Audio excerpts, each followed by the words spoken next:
11h35, on revient en direct. It's Sarah Tatouille time, comme on dit Yes. en Provence. Bonjour Sarah Bonjour. Tatouille, blogueuse culinaire installée au village des producteurs. Toujours avec plaisir qu'on vous retrouve pour cette petite parenthèse culinaire. Alors, aujourd'hui, grand écart, hein. Il y a beaucoup de choses, beaucoup de produits. On va parler safran, on va parler biscuits. Déjà, effectivement, un petit éclairage sur cette production de safran, plutôt confidentielle, mais qui fait partie des productions varoises avec une petite filière qui commence à se développer. C'est ça, on en voit de plus en plus.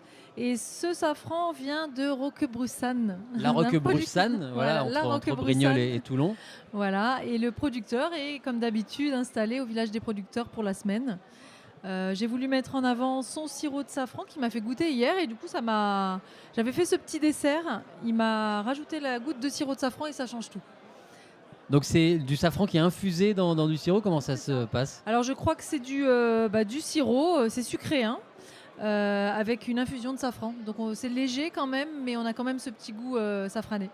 Voilà, et le safran, on peut aussi l'ajouter comme en plus. Hein, vous êtes venu avec des confitures de la figue, du melon. C'est quelques brindilles qui peuvent Ah oui, complètement ça change changer toute la une donne. recette, hein. Ça change toute une recette. Moi, je l'utilise beaucoup pour le risotto. Je mets quelques petits pistils de safran dans mon bouillon et ça change la couleur et le goût. Et on n'a pas besoin de beaucoup pour se faire plaisir. C'est difficile à travailler. Il faut éviter de surdoser, j'imagine, pour pas trop. Oui, il ne faut pas que ça en remporte en fait. Il faut vraiment que ça fasse un mélange correct entre toutes les saveurs et il ne faut pas que ça prenne le dessus sur la recette. D'accord, donc l'exploitation de la Tarente en safran, présent aussi à vos côtés sur le village des producteurs. Vous avez aussi travaillé pour ce rendez-vous d'aujourd'hui avec des biscuits de Laurent Duvernay, hein, qu'on a déjà reçus. Oui, de Carcès. Et là, j'ai utilisé ces petites langues de chat que j'ai simplement émiettées sur le dessus de mon dessert. En plus, elles ont un petit goût citron-orange, ça rapporte la petite douceur et le petit croquant. Alors, votre dessert du jour, justement, on va en parler. Une panna cotta, mais c'est pas aussi simple que ça. Comment vous l'avez décliné? Alors, c'est simple, comme toujours. C'est simple, voilà. C'est pas seulement une panna cotta, il y a plein de petites choses qui font que c'est Voilà. du saratatouille et que c'est un ça. peu mieux. Alors, moi, je dis panna cotta, mais je préfère dire crème prise puisque je mets pas énormément de gélatine. J'aime bien les choses qui soient onctueuses et pas collées. Donc, en fait, ma crème, c'est tout simple. J'ai pris de la crème liquide entière.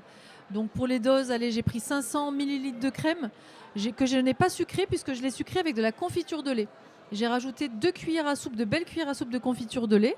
J'ai fait chauffer et j'ai rajouté 2 feuilles de gélatine que j'ai fait dissoudre dedans. J'ai mis dans mes petits pots et j'ai mis au frais. On l'oublie. Et à côté, j'ai utilisé des poires que j'ai fait au sirop. Donc le sirop, c'est 2,5 litres d'eau pour 250 grammes de sucre en poudre, c'est tout. Après, on l'aromatise si on a envie avec de la vanille. Y en a qui mettent des bâtons de cannelle, ce que vous voulez. Là, c'est nature. J'ai plongé mes poires dedans et je les ai fait cuire jusqu'à ce que le couteau passe dedans, au frais. Et après, je les ai coupés en petits morceaux. Et après, j'ai rajouté une petite goutte de sirop de safran et du biscuit émietté. On le laisse refroidir combien de temps, la crème? La crème, l'idéal, c'est minimum 4 heures parce que là, c'est des petites doses, donc ça va. Mais si vous le faites dans un dessert un peu épais, il faut quand même que ça prenne au frais. Minimum 4-6 heures, c'est pas mal. Parfait, On super. peut les préparer la veille. Très bien. Et ben peut-être on va passer à la dégustation. Ça, Oui. c'est l'avantage de la foire de Brignoles. Alors, On les mange petites le cuillères, je dessert sais avant plus où je les ai l'apéro. mis. Il faut Les la petites petite cuillères, cuillère. c'est vrai ça? Eh Où c'est oui. qu'il y a les petites cuillères? Je les ai posées quelque part. Ah, Là-bas, mince. j'arrive. On vous attend. On vous attend. Voilà, c'est l'avantage de la foire de Brignoles, hein. On remue toutes les valeurs, on prend l'apéro après le dessert et inversement. Voilà, il n'y a, Il n'y a pas d'heure pour la gourmandise. il y a plus de fuseau horaire, c'est l'avantage de la foire de Brignoles. Je vais déguster ça. Et dites-moi un peu le concours de cuisine. On vous a vu hier avec des duos un peu insolites parents-enfants. Ça s'est déroulé comment? Ça s'est très très bien passé. Tout le monde a passé un bon moment. Il y a eu de la compétition, mais c'était vraiment bon enfant en fait. Ils sont tous repartis avec des petits cadeaux. Le vainqueur était parti avec un peu plus de cadeaux. Mais ils ont tous super bien cuisiné. Et l'important, c'était de passer un bon moment. Et c'est vrai que les parents, moi étant maman, on passe plus trop. Enfin, on passe des moments avec nos enfants, mais c'est vrai que ce genre de concours, ça permet de rapprocher tout le monde et de partager tous ensemble. C'était une première pour vous et, C'était une comme, première. et pour la foire de Exactement, Brignoles aussi. Exactement. Et il y a un autre concours, cette fois-ci adulte, samedi après-midi, sur le thème du pois chiche, puisque ce sera la journée pois chiche samedi. Est-ce qu'il reste des places pour s'inscrire? Alors, il me semble qu'il restait 2 places. Donc, il faut aller directement sur le site de la foire de Brignoles, s'inscrire sur le site et, voilà, et se présenter à 14h30 samedi pour participer au concours.